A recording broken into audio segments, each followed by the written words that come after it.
journal vous est offert par le FPI, Fonds des promotions de l'industrie, votre partenaire privilégié pour la réussite de vos projets.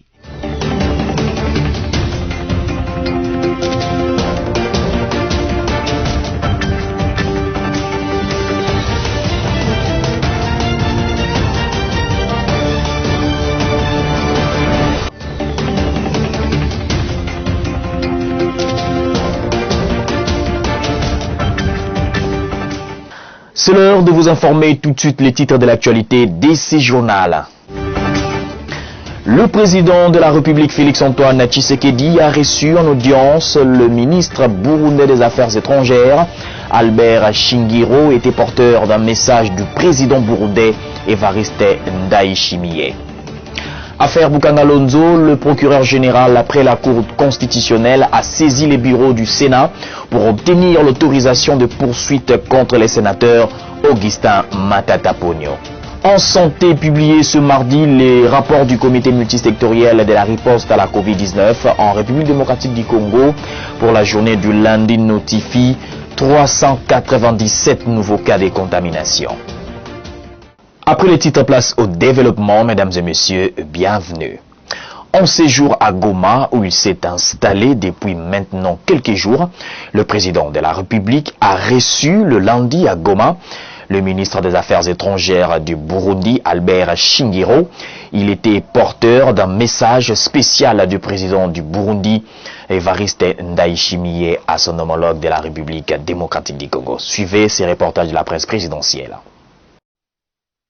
Pays voisin de la République démocratique du Congo, le Burundi partage près de 1000 km de frontières terrestres. Les deux États restent aussi liés par l'histoire et la culture. À l'instar d'autres pays de l'espace Grand Lac, le Burundi veut consolider ses relations avec la République démocratique du Congo. Voilà qui explique l'audience que le président de la République, Félix-Antoine Tshisekedi Tshilombo, a accordée ce lundi à Goma au ministre burundais des Affaires étrangères et de la coopération au développement, l'ambassadeur Albert Shingiro. Ces derniers étaient porteurs d'un message spécial du président burundais Evariste Ndayishimiye adressé à son homologue congolais Félix-Antoine Tshisekedi Tshilombo. J'ai été reçu par son Excellence, Monsieur le Président de la République de la RDC, en qualité d'envoyé spécial du Président de la République du Burundi, son Excellence Evariste Ndayishimiye. J'étais porteur d'un message particulier spécial à son homologue congolais.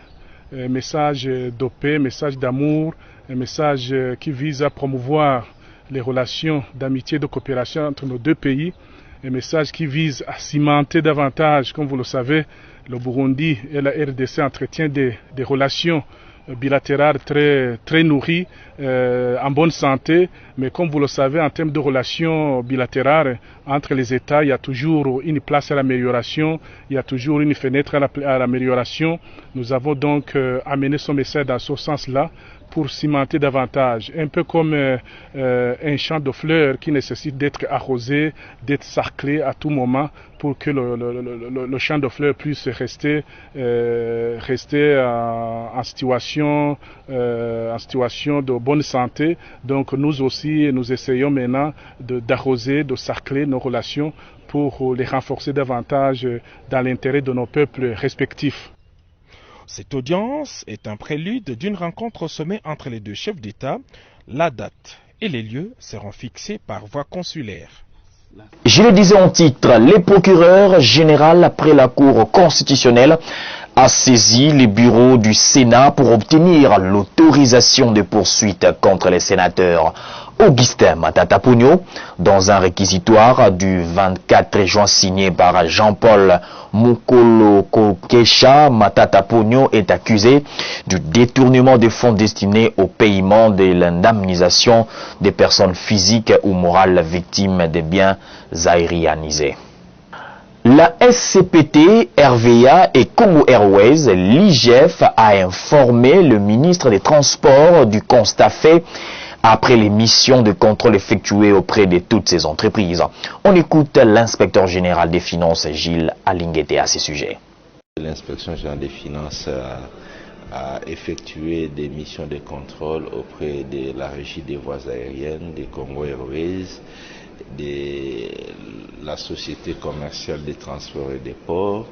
Comme nous sommes assez avancés, nous sommes presque à la fin, et il était important que nous puissions le mettre au courant de toute la situation que nous avions constatée en tant qu'autorité, qui puisse voir quelles sont les mesures d'encadrement qu'il peut prendre pour sauver l'existence de ces entreprises. Nous avons également échangé avec l'autorité sur la nécessité de procéder à un audit administratif, financier et technique de certaines entités relevant de son autorité, pour voir également comment on peut faire pour sauver ces entités de la mauvaise gestion.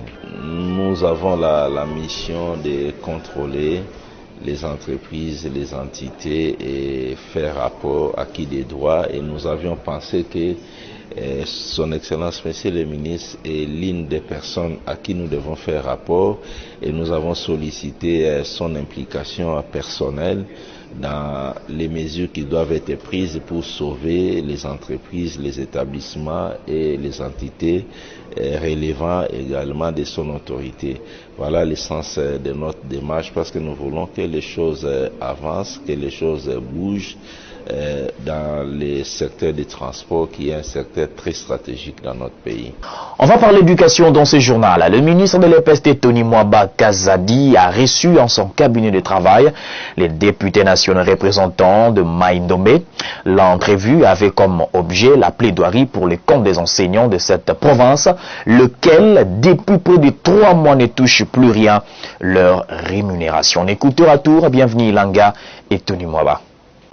Ça fait 3 mois déjà que les enseignants ne sont pas payés, et nous sommes venus rencontrer le ministre qui nous a rassuré que tout est déjà arrangé. Depuis 3 mois, il y a le mois d'avril, mai et juin. Et donc il y a des problèmes. Nous sommes venus, nous avons rencontré le ministre. Nous avons senti qu'il est très attentionné et qu'il trouve déjà une solution. Les enseignants peuvent donc se calmer. Ils seront payés incessamment.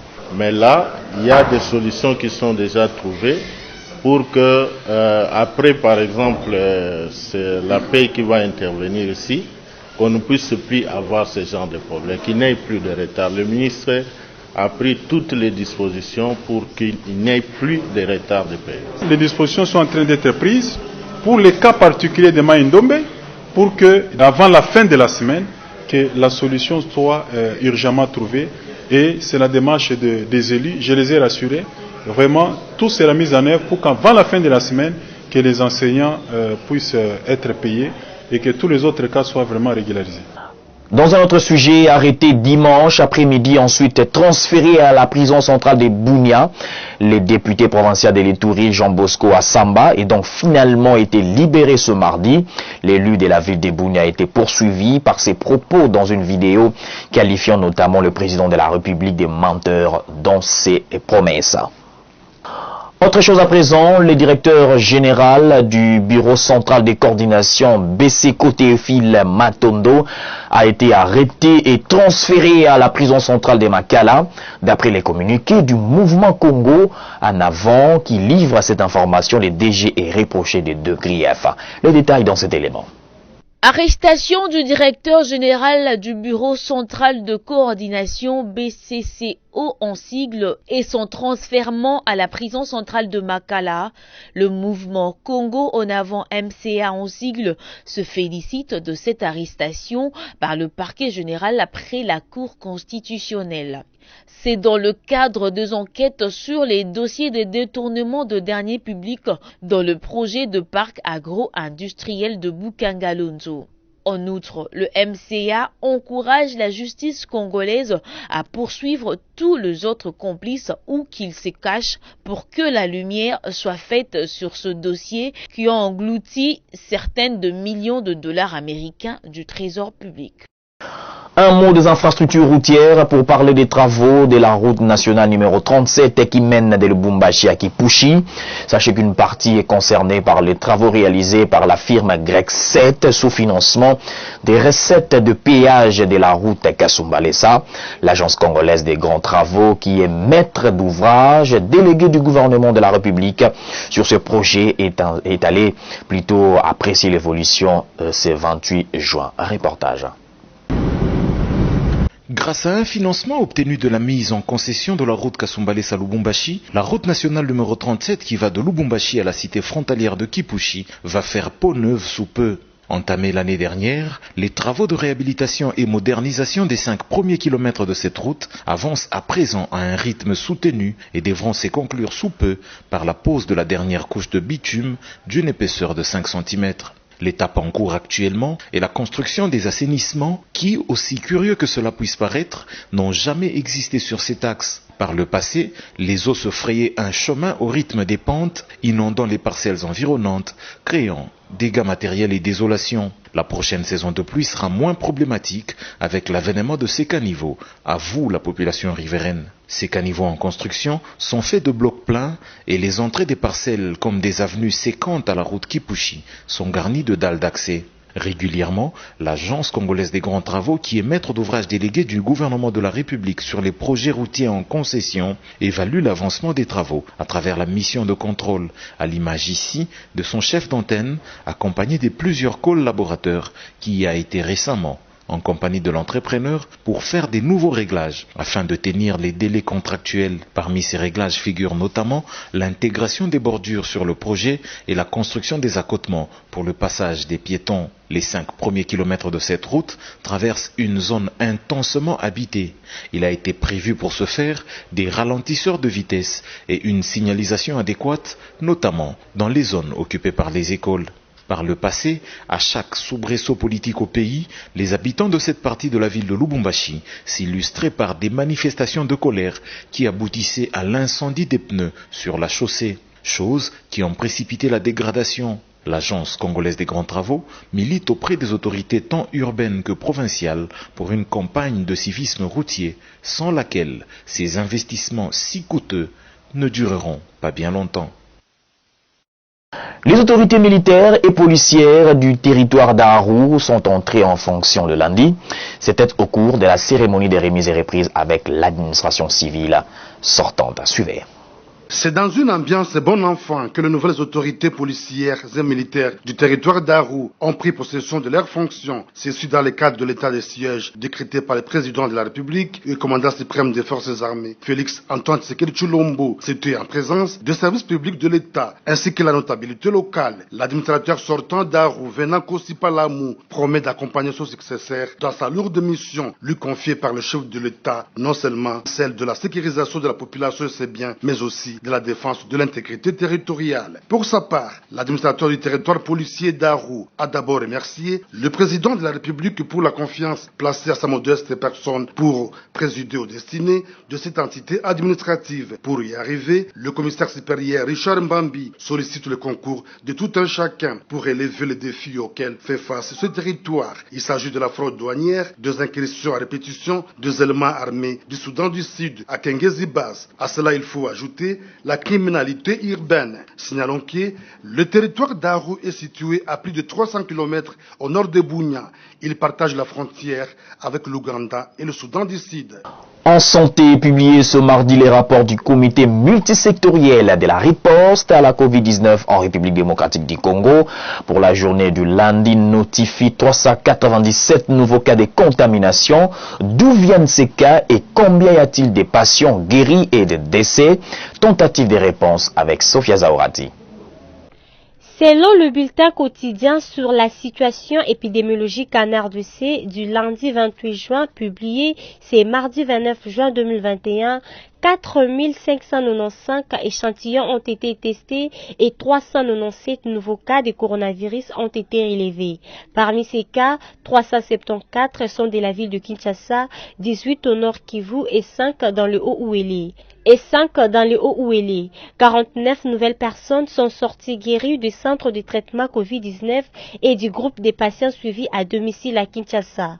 Notez que 8 nouveaux décès ont été également enregistrés parmi les cas confirmés, dont 7 décès dans ces mêmes centres de traitement et un nouveau décès communautaire. On rappelle que depuis la déclaration officielle de la pandémie de Covid-19 en RDC, le 10 mars 2020, le cumul des cas est de 40 836, dont 40 835 cas confirmés et improbables. Au total, il y a eu jusqu'à hier, lundi 28 juin, 924 décès et 28 268 personnes guéries. La Convention pour le respect des droits humains, CRDH, antenne des Romou, dans la province de l'Ituri, a confirmé le lundi dernier que les bilans de la dernière attaque des rebelles d'Allied Democratic Force, ADF, et 14 personnes tuées par ces bandits. Sophia Zaourati pour le détail.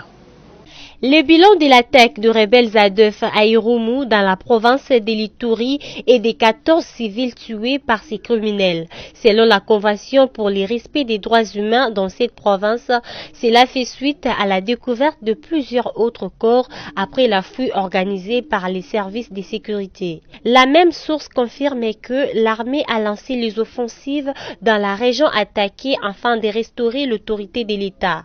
Par ailleurs, face à cette situation, les activités ont tourné au ralenti, de nombreux habitants ont déserté l'entité. On va parler sport. Dans ce journal, au Stade des Martyrs, l'ASV Club a été tenu en échec le lundi 28 juin par le Lubumbashi Sport. C'était à l'occasion du dernier match de la 26e édition de la Vodacom Ligue 1. Un score qui n'arrange pas les affaires de l'ASV Club dont la fin de cette saison. Sami Bosongo pour les commentaires. On savoure conjointement la première page. C'est parti pour cette explication. Déjouant les pronostics et décevant les attentes de ceux qui l'ont donné pour la pire équipe de la 26e édition de la Vodacom Ligue 1, le Lubumbashi Sport a accroché la grande équipe d'association sportive Vita Club au stade de Martyrs de la Pentecôte même lundi 28 juin. Durant ces duels soldés par un nul vierge, les Moscovites qui jouaient leur dernier match de l'édition ont beaucoup tenté, mais buté chaque fois sur une très bonne et solide défense des kamikazes qui s'est montrée imperméable comme jamais durant cette édition. Les attaquants de la team vert et noir se sont fait remarquer par leur manque de réussite et se sont montrés sans force ni inspiration pour écrouler la barrière érigée par le club Lushoa. Terrible retombée de ces nuls qui a désappointé et désemparé la grande famille des dauphins noirs quinois. Avec 65 points seulement, l'AS Vita est seulement 3e dans le classement, même s'il faut encore attendre que la FECOFA statue sur tous les dossiers administratifs entreposés sur sa table et que le classement définitif soit publié. Si on en restait là, l'AS Vita jouera la Coupe de Confédération de la CAF la saison prochaine. L'affaire de la titularisation de l'athlète Zao Matutala aura été de tous les malheurs pour l'équipe présidée par Bestine Kazadi. On va finir ce journal par cette triste nouvelle. Jano Mwenze Kongolo, ancien compagnon de Mzee Laurent Désiré Kabila, est décédé le lundi 28 juin à la clinique Ngaliema des suites d'une crise cardiaque. Christelle Genda nous retrace son parcours. Et à l'est de notre pays, sont comme par miracle en train de faire des opérations meurtrières contre nos populations. Jano Mwenze Kongolo, l'un des plus proches collaborateurs de l'ancien chef de l'État, Laurent Désiré Kabila, est décédé lundi 28 juin à la clinique Ngaliema de Gombe à Kinshasa. L'illustre disparu fut ministre de l'Intérieur, ministre de la Justice entre 1997 et 1998. Il fut chargé de relations avec le Parlement de 1998 à 2000. En 2001, il fut chargé de sécurité et de l'ordre public. C'est dans le maquis de Goma qu'il allait rejoindre Désiré Kabila. Il a fait ses études universitaires en littérature anglaise à l'ISP Bukavu et en criminologie aux États-Unis d'Amérique. Que son âme repose en paix. Ne nous quittez pas, la revue de presse, c'est dans un instant.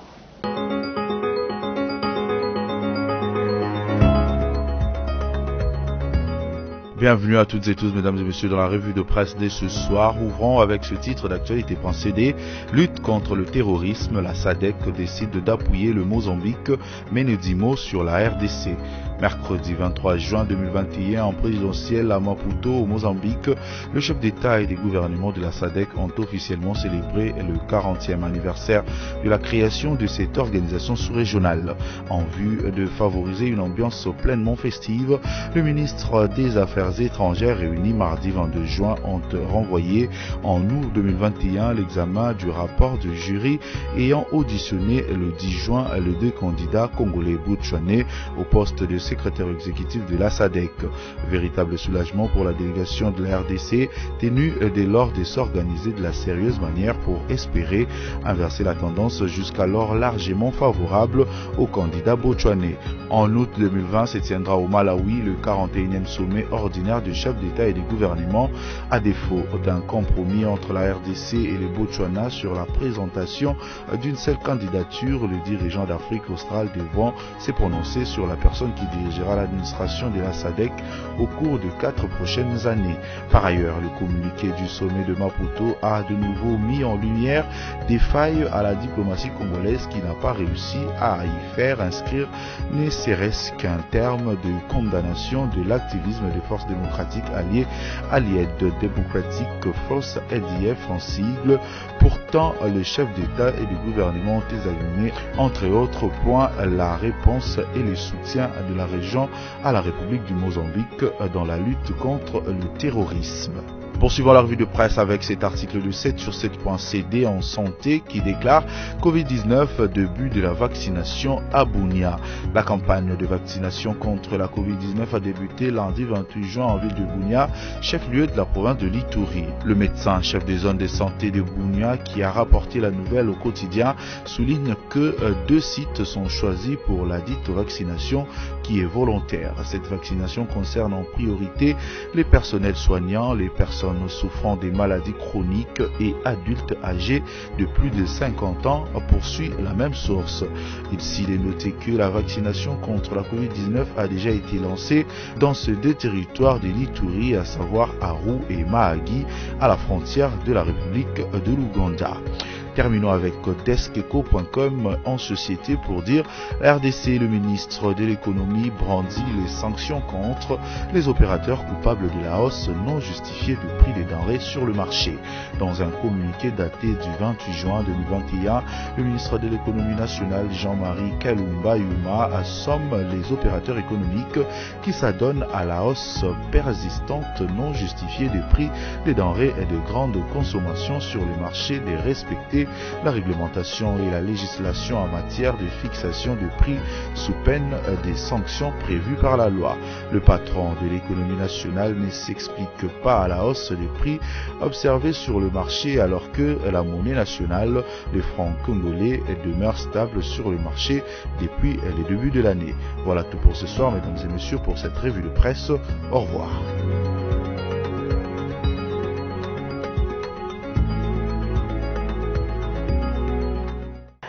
Voilà, si vous nous avez pris en cours de diffusion, voici l'essentiel à retenir. Le président de la République Félix-Antoine Tshisekedi a reçu en audience le ministre burundais des Affaires étrangères. Albert Shingiro était porteur d'un message du président burundais Evariste Ndayishimiye. Affaire Boukan-Alonzo, le procureur général après la Cour constitutionnelle a saisi les bureaux du Sénat pour obtenir l'autorisation de poursuite contre les sénateurs Augustin Matata Pogno. En santé, publié ce mardi, les rapports du comité multisectoriel de la riposte à la Covid-19 en République démocratique du Congo pour la journée du lundi notifie 397 nouveaux cas de contamination. Ce journal est terminé. Merci de l'avoir suivi. L'actualité reste en continu sur votre chaîne. Restez avec nous.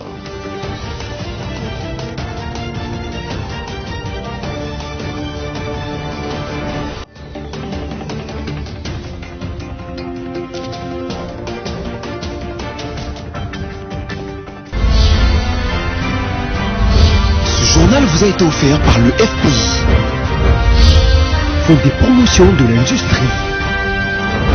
Votre partenaire privilégié pour la réussite de vos projets.